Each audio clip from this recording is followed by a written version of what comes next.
What's going on? What's going on? So what do I think about Rick Carlisle versus Tom Thibodeau and winning what it would mean for each coach?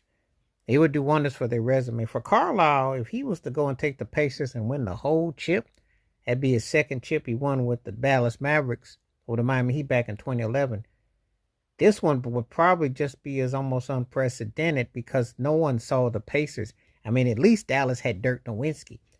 All due respect to Halliburton, but no one looks at the Pacers and go, "Oh, this is the like that situation." So he's in rarefied situation if he pulls this off. Now, if you go back 20 plus years ago when he coached the Detroit Pistons from 01 to 03 and they let him go and end up going to the Pacers, and you remember the Pistons brought in Larry Brown, they went to back-to-back finals, they won the chip, they shocked the Lakers. Ironically, the Pistons beat the Pacers to get there because you remember Tayshaun Prince's block shot on Reggie Miller.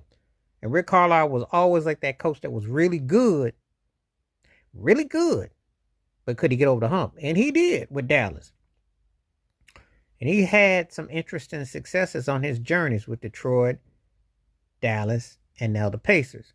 So he's got history going on his side. If he was to win, imagine to win a chip in both conferences in two different total situations with two different types of offenses, he would be in an interesting debate.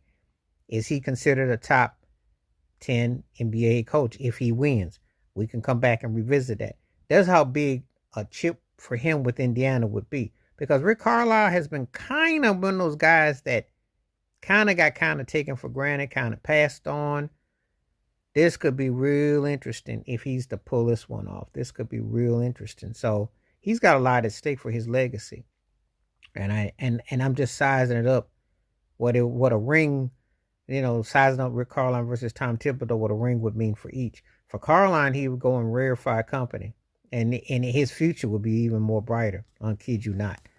As for Tom Thibodeau, it'd be like a lifelong journey as a head coach. 15 years into his coaching career. The one that got away in Chicago because he played Derrick Rose too long, and we'll never know how Derrick Rose's career would have been out. And he had to haunt him. Then you go to Minnesota with Jimmy Butler, Cat, and them, and it didn't work. It didn't work. You were too hard. They was too soft. We don't know. Now you're in New York, and Jalen Brunson almost came out the air, and he pretty much gave you deja vu of Derrick Rose to an extent. So now, can you get it right? And can you right the wrong? And if you win in New York, you'll be huge. You'll be even bigger than Tom Coughlin. Because big as Coughlin was with the Giants, won those 2 Super Bowls with Eli Manning, that was huge against New England. Thibodeau to win